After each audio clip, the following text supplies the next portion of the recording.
রাজশাহী। এখন শুনবেন বাংলায় স্থানীয় সংবাদ। আসসালামু আলাইকুম।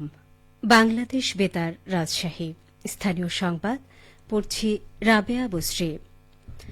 রাজশাহী প্রকৌশল ও প্রযুক্তি বিশ্ববিদ্যালয়ের উপাচার্য অধ্যাপক ড এস এম আব্দুর রাজ্জাক বলেছেন, লক্ষ্য নির্ধারণ করে আমাদের রিসার্চগুলো হওয়া উচিত।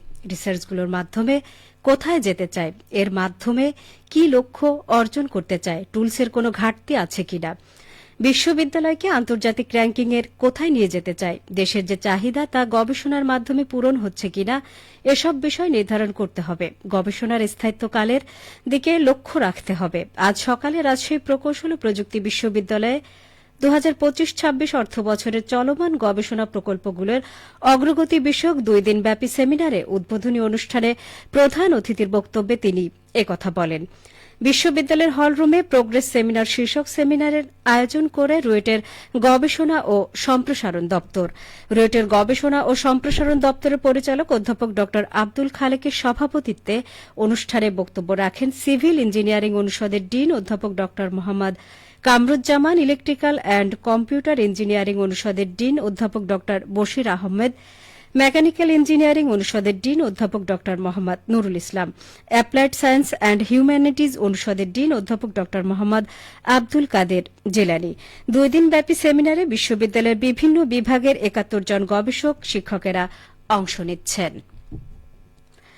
জাতীয় সংসদ নির্বাচন ও গণভোট উপলক্ষে আইন শৃঙ্খলা পরিস্থিতি সমুন্নত রাখতে নাটোর জেলায় 14 প্লাটুন বিজিবি নিয়োজিত করা হয়েছে।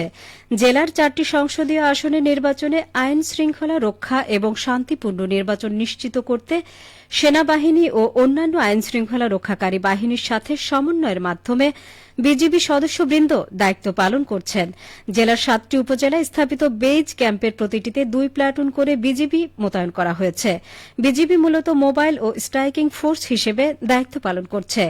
দায়িত্ব পালনকালে বডি অন ক্যামেরা এবং ড্রোন সহ আধুনিক প্রযুক্তি ব্যবহার করছেন এই বাহিনীর সদস্যবৃন্দ। এছাড়া নির্বাচনকালীন যেকোনো জরুরি পরিস্থিতি মোকাবেলায় বিজিবির র্যাপিড অ্যাকশন টিম এবং হেলিকপ্টার সহ কুইক রেসপন্স ফোর্স প্রস্তুত রাখা হয়েছে।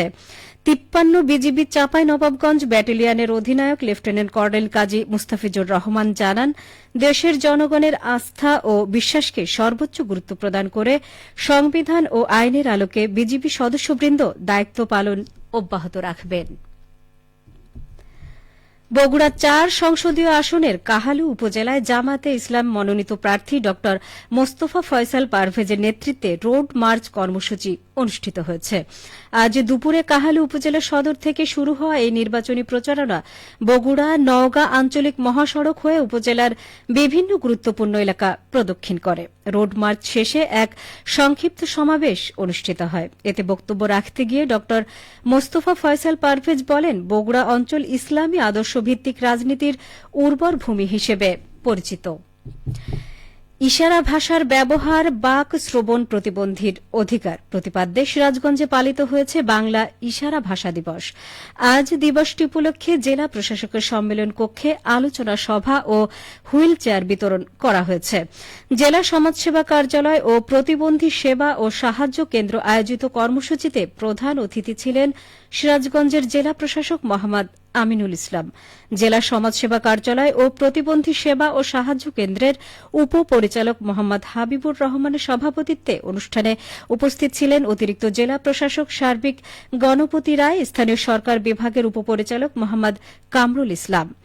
আমাদের নওগাঁ সংবাদদাতা জানান, নওগাঁয় আজ বাংলা ইশারা ভাষা দিবস পালিত হয়েছে।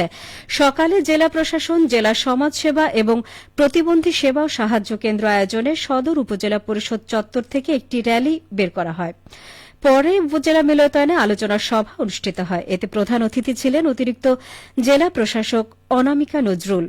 নওগাঁ সমাজসেবা অধিদপ্তরের উপপরিচালক নূর মোহাম্মদ এর সভাপতিত্বে অনুষ্ঠানে সমাজসেবা অধিদপ্তর নওগাঁর সহকারী পরিচালক মোহতাসিম বিল্লাহ বক্তব্য প্রদান করেন। অনুষ্ঠানে 8 জন প্রতিবন্ধী ব্যক্তির মাঝে হুইল চেয়ার বিতরণ করা হয়। সবশেষে আবহাওয়া। আজ রাজশাহীতে সর্বোচ্চ তাপমাত্রা ছিল 25.7 ডিগ্রি এবং সর্বনিম্ন 10.2 ডিগ্রি সেলসিয়াস। বিকেল 3টায় বাতাসে আপেক্ষিক আর্দ্রতার পরিমাণ ছিল 39%। রাজশাহী ও পার্শ্ববর্তী এলাকায় আজ সূর্যাস্ত সন্ধে 5:54। সংবাদ শেষ হল। আমাদের পরবর্তী স্থানীয় ইংরেজি সংবাদ বিকেল 5:15।